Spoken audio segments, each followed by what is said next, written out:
Bharatiya Janata party के राष्ट्रीय अध्यक्ष श्री नितिन गडकरी जी,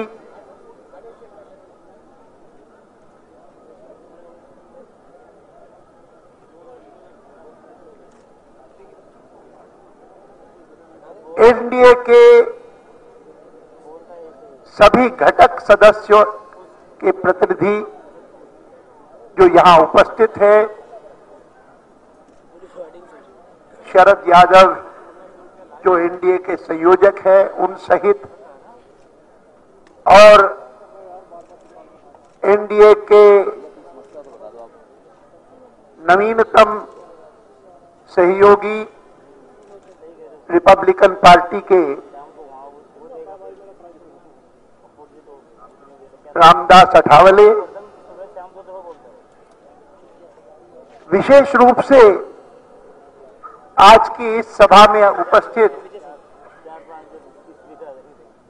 तमिलनाडु की मुख्यमंत्री डॉक्टर जयललिता जी के प्रतिनिधि के रूप में, और वैसे लोकसभा में मेरे सहयोगी या एडीएमके के नेता थम्बी दुरई,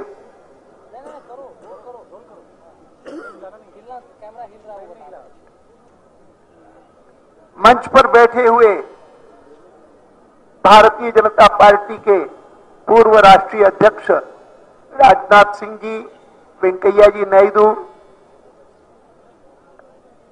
संसद में दोनों सदनों में सहयोगी और दोनों सदनों में प्रभावी रूप से विपक्ष का नेतृत्व करने वाली सुषमा जी, अरुण जेटली जी, मंच पर उपस्थित एनडीए के अन्य नेतागण, भारतीय जनता पार्टी के अन्य नेतागण और सभा में उपस्थित बुजुर्गों, बहनों और भाइयों, 60 साल से राजनीति में हूं, 10 साल राजस्थान में था, उसके बाद के 50 साल दिल्ली में रहा हूं,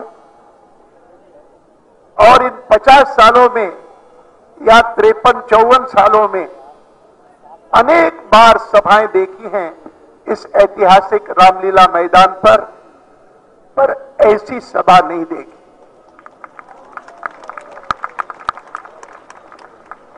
मैं सबसे पहले दिल्ली प्रदेश भारतीय जनता पार्टी के अध्यक्ष विजेंद्र जी, उनके सब सहयोगियों को बहुत बहुत बधाई देना चाहता हूं इस आज के आयोजन के लिए। और मैं जब आयोजन कहता हूं तो मैं केवल रामलीला मैदान की बात नहीं करता हूं। गाजियाबाद से चल करके रामलीला पहुंचते हुए जिस प्रकार का स्वागत सत्कार इस यात्रा का रास्ते भर में हुआ, वह भी एक प्रकार से अपूर्व था।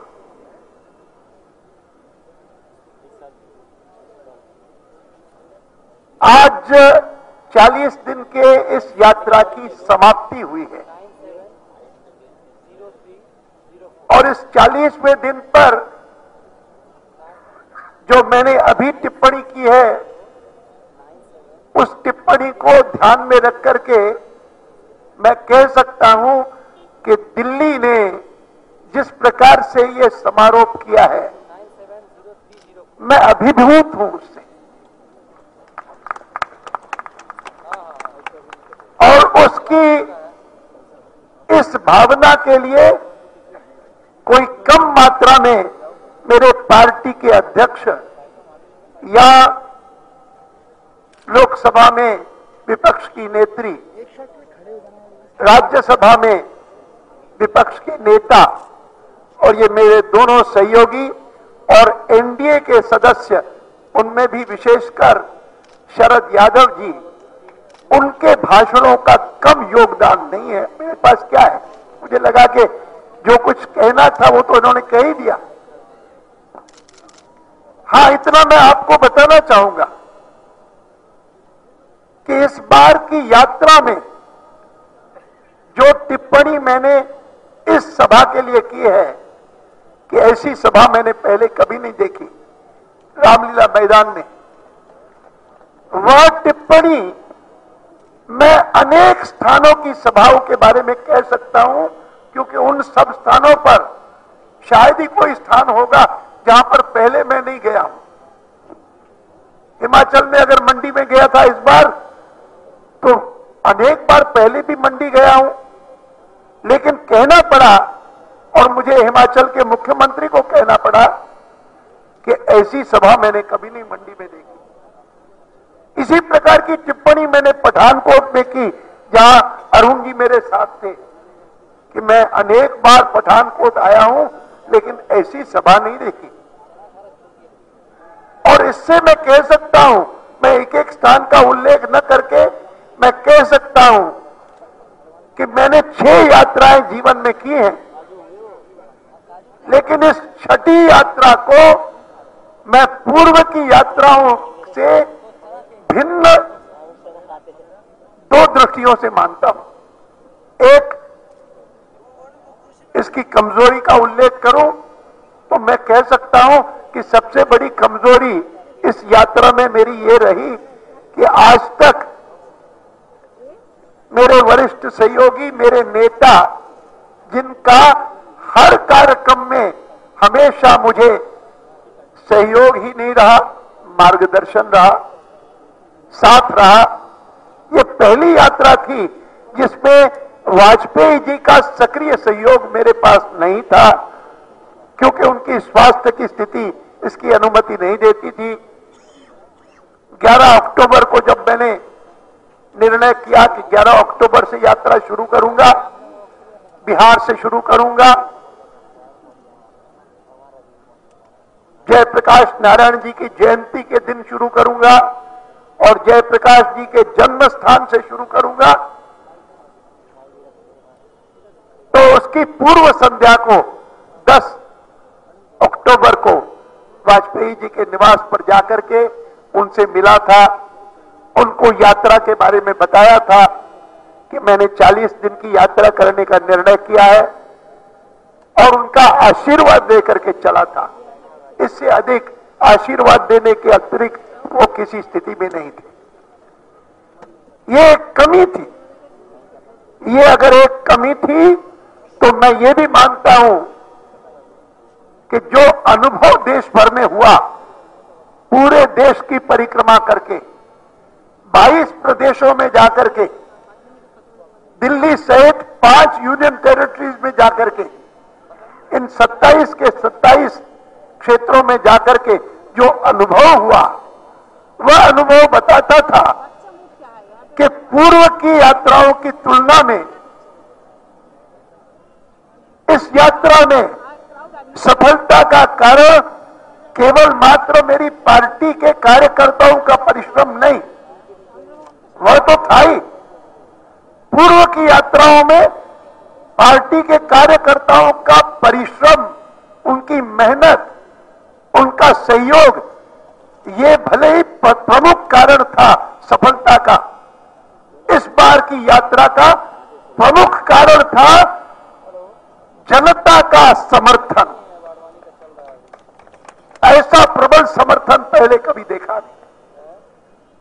मैं जब जनता का समर्थन कहता हूं तो सब जगह मिला है, लेकिन मुझे जिसने सबसे अधिक प्रभावित किया वह तमिलनाडु का समर्थन था। जिस तमिलनाडु में भारतीय जनता पार्टी का बहुत काम नहीं, आज कोई सांसद भी नहीं, कोई विधायक भी नहीं, और बावजूद इसके जिस जहां से शुरू की यात्रा तमिलनाडु की, मदुराई से, बारिश हो रही, भयंकर बारिश हो रही, कोई असर नहीं जनता पर, लोग डटे हुए हैं सुनने के लिए। केरल में भी इसी प्रकार से, जिस केरल में एक बार कालीकट में, कोझिकोड में भारतीय जनसंघ का राष्ट्रीय अधिवेशन हुआ था, पंडित दीनदयाल जी उपाध्याय हमारे अध्यक्ष बने थे, उस कालीकट में, एर्नाकुलम में इस बार गया था तो 2 घंटे बारिश होती रही, कोई असर नहीं। ये सब कुछ देख करके लगा के लोगों में गुस्सा है, लोगों में क्षोभ है, और वो क्षोभ है सरकार के आचरण के कारण। सुषमा जी ने सही कहा कि कांग्रेस पार्टी का प्रधानमंत्री जो उनकी साख थी, वह साख इस प्रकार के भ्रष्टाचार को देख करके मट्टी में मिल गई। क्या साख रही? नेहरू जी के समय में मैं पत्रकार था, पत्रकारिता के नाते सरकार को निकट से देखता था। आगे चल करके बाकी सब सरकारें देखी और डॉक्टर मनमोहन सिंह तक की सरकार देखी। कभी ऐसा नहीं हुआ कि एक के बाद एक मंत्री सरकार के भ्रष्टाचार के कारण हटाए जा रहे हैं, भ्रष्टाचार के कारण तिहाड़ जेल भेजे जा रहे हैं। पहली बार हुआ और कोई उनको चिंता नहीं लगती, कोई परवाह नहीं लगती। प्रधानमंत्री के कारण नहीं हटाए गए तो कोर्ट के कारण हटाए गए तो कंट्रोलर एंड ऑडिटर जनरल की रिपोर्ट के कारण हटाए गए। जहां तक काले धन का सवाल है, महंगाई के बारे में, भ्रष्टाचार के बारे में, तो पिछले 2 साल में लगातार सरकार को कटघरे में खड़ा करके भारतीय जनता पार्टी के इनिशिएटिव पर पूरा का पूरा विपक्षी दल प्रयत्न करता रहा है कि जवाब दो कि आप इतने घोटाले क्यों कर रहे हो, इतनी महंगाई क्यों बढ़ रही है, लगातार फूड इन्फ्लेशन, रनवे इन्फ्लेशन इस प्रकार का। ये तो नहीं कह सकते कि कोई सरकार में, एस्टैब्लिशमेंट में, प्लानिंग कमीशन में आर्थिक सूझबूझ वाले कोई व्यक्ति नहीं है। स्वयं प्रधानमंत्री अर्थशास्त्री माने जाते हैं, लेकिन बावजूद इसके अनेक बार घोषणाएं करने के बाद भी इतने समय में हम नियंत्रित कर लेंगे, कोई नियंत्रण नहीं। लगातार महंगाई बढ़ती रही है और फूड इन्फ्लेशन का रिकॉर्ड होता रहा है। जो बातें सारी सुषमा जी ने इस संदर्भ में कही वो सर्वथा उचित है। लोग दुखी हैं, परेशान हैं, और इसमें कोई संदेह नहीं है कि मैं मानता हूं कि नियंत्रण कर सकते, लेकिन अगर भ्रष्टाचार को रोक सकते। मैं इस दृष्टिकोण से सहमत नहीं हूं कि भ्रष्टाचार का कारण केवल मात्र लोकपाल का अभाव है। लोकपाल तो होना चाहिए, प्रभावी लोकपाल होना चाहिए। मैं पता लगाऊंगा कि अभी तक कमेटी में क्या निर्णय हुआ है, हमारी भूमिका क्या रही है। लेकिन मैं मानता हूं कि अगर देश में आज भ्रष्टाचार है, यह सरकार सबसे अधिक भ्रष्ट सरकार मानी जाती है, तो उसका कारण कानून का अभाव नहीं है, भ्रष्टाचार को रोकने की नीयत का अभाव है। It's a lack of political will that is responsible.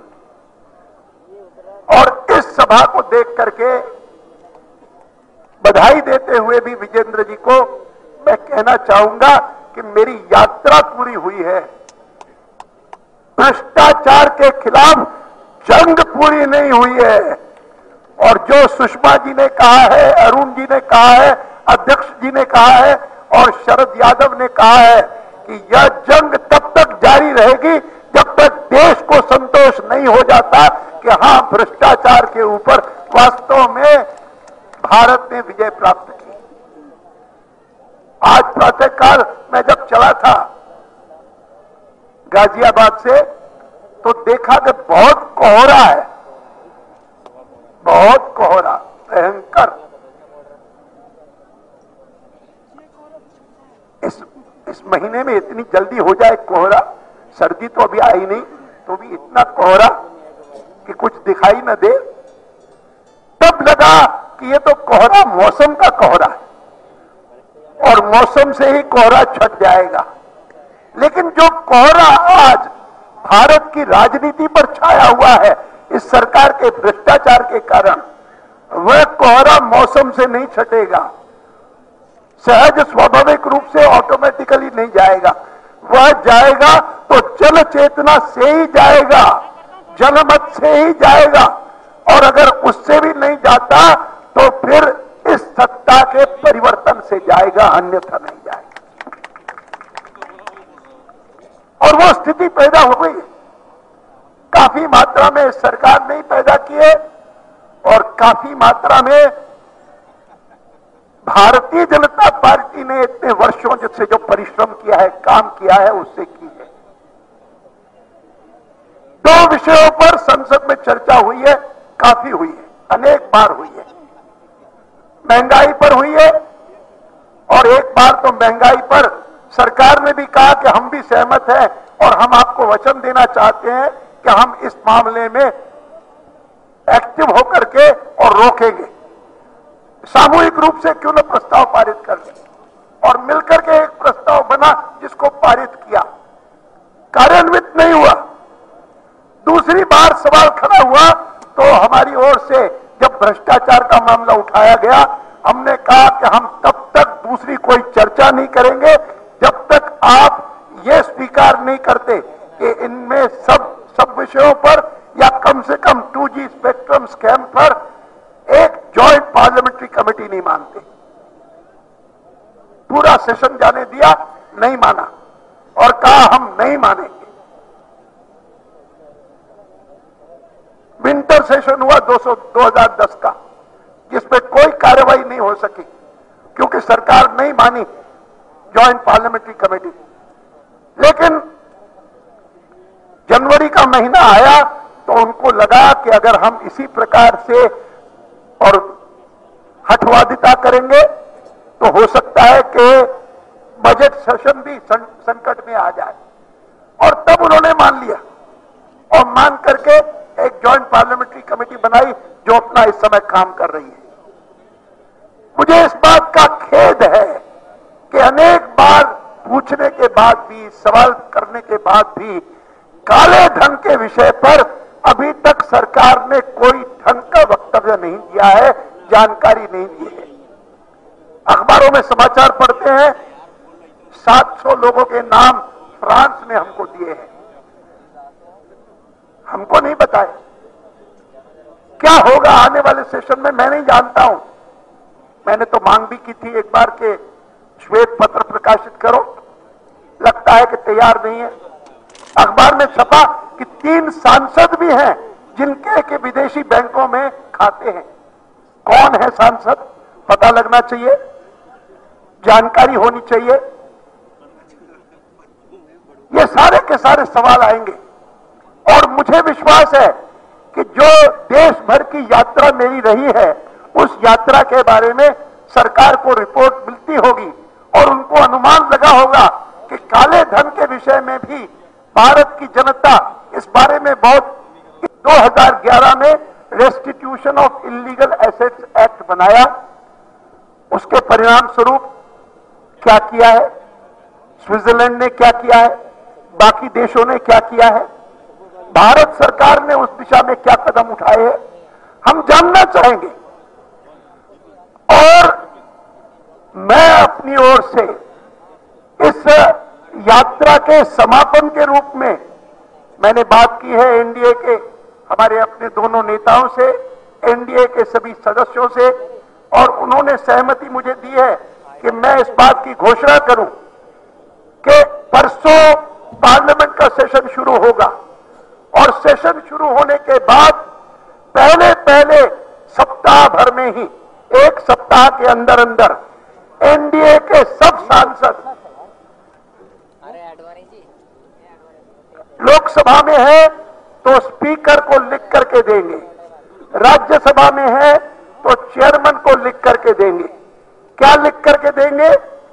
एक घोषणा लिख करके देंगे, जो घोषणा होगी कि मैं ये घोषणा करता हूं कि भारत के बाहर के किसी बैंक में मेरा प्रत्यक्ष या परोक्ष कोई अवैध खाता नहीं है, तथा विदेश में मेरी कोई अवैध संपत्ति भी नहीं है। ये डिक्लेरेशन हम लिख करके देंगे। अंग्रेजी में जिसका अगर भाषांतर किया जाए तो होगा address to the speaker Lok Sabha और to the chairman Rajya Sabha I solemnly state and declare that I do not have, own, directly, indirectly, any bank account or assets illegally held outside India.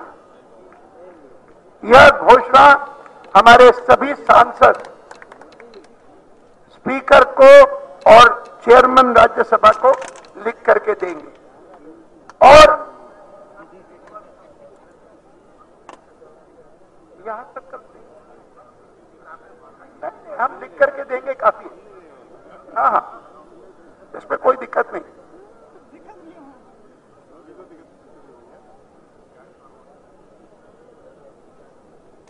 Cash forwards के बारे में कल नितिन जी ने उन सब लोगों का अभिनंदन किया कि जिनको झूठी तौर पर फंसाया गया था, जो सचमुच जिन्होंने पर्दाफाश किया था इस कैश फॉरवर्ड स्कैंडल का और जिनको उसके बदले में अपराधी मान करके जेल में भेज दिया। सुनील कुलकर्णी जी, हमारे तीनों सगन कुलस्ते और महावीर भगोड़ा और अशोक अर्गल जो आज भी एमपी है, दो हमारे पूर्व सांसद, एक वर्तमान सांसद और सुधीर कुलकर्णी, ये चारों यहां पर हैं। कल इनका अभिनंदन किया। अध्यक्ष जी ने सांसदों का स्वागत करेंगे जोरदार तालियों के साथ।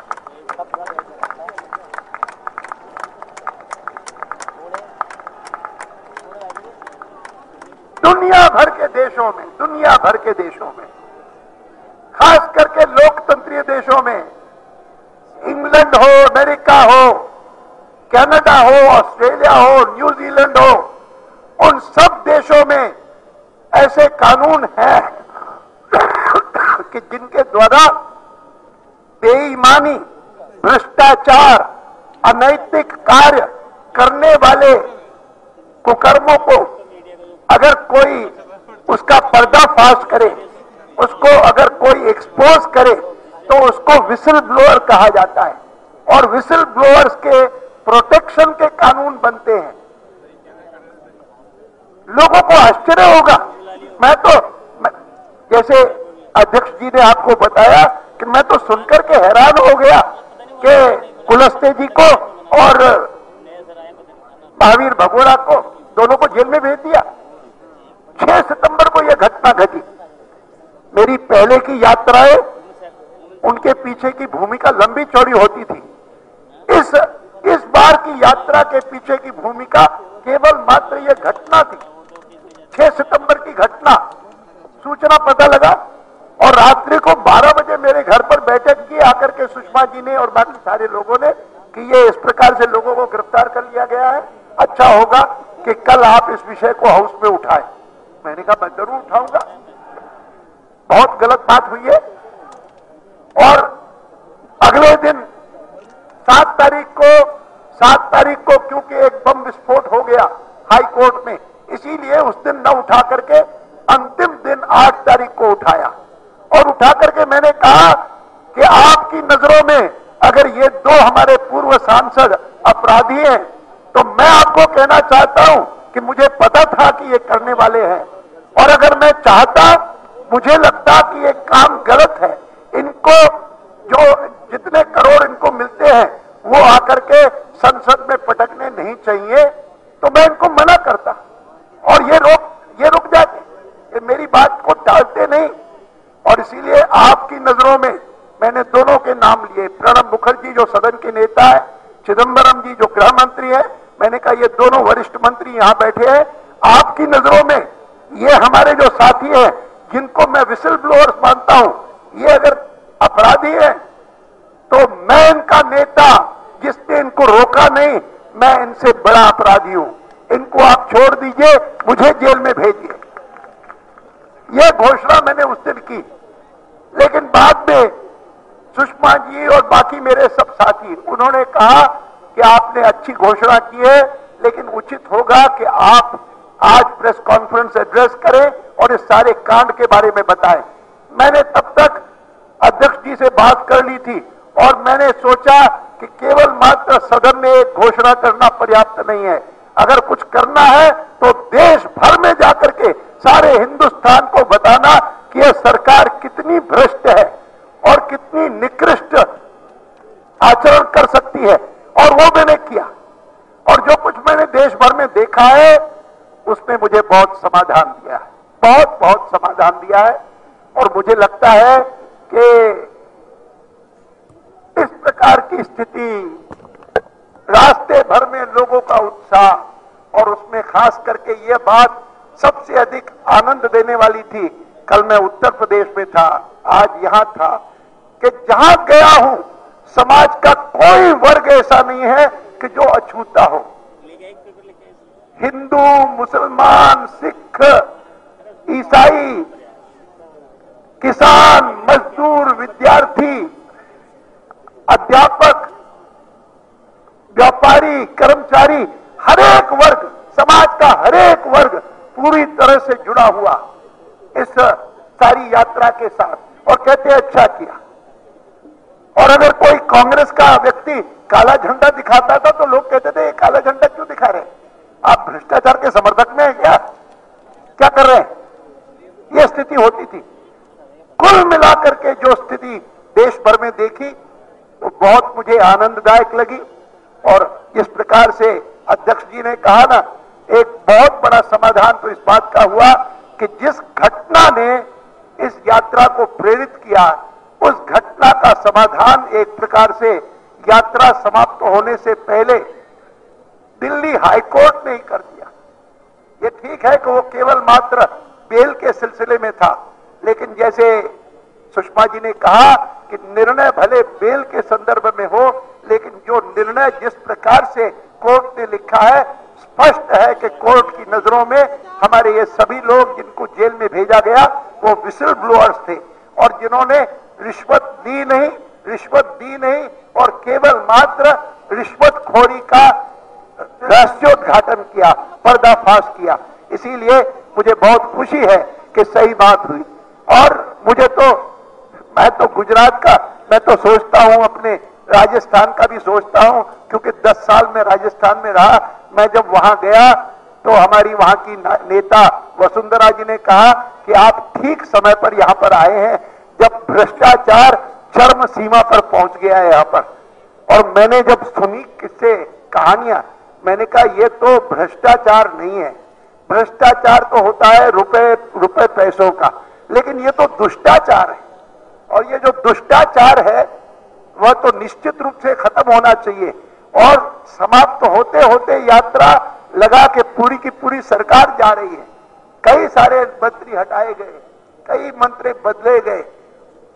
ये कुछ परिणाम हुए हैं कि जो तुरंत के परिणाम हैं, लेकिन जैसे मैंने कहा कि तब तक संतोष नहीं होगा देश को जब तक भ्रष्टाचार पूरी तरह से खत्म नहीं होता। और हिंदुस्तान की जो बदनामी खास करके पिछले 2 साल में हुई है, उस बदनामी से हम निकल करके एक शुद्ध छवि वाला देश बन जाएंगे। बहुत बहुत धन्यवाद आप सभी को, सब समर्थकों को।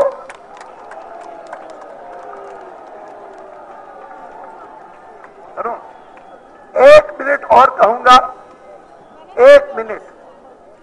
3 नारे हैं जो मैं लगवाऊंगा, और वो नारे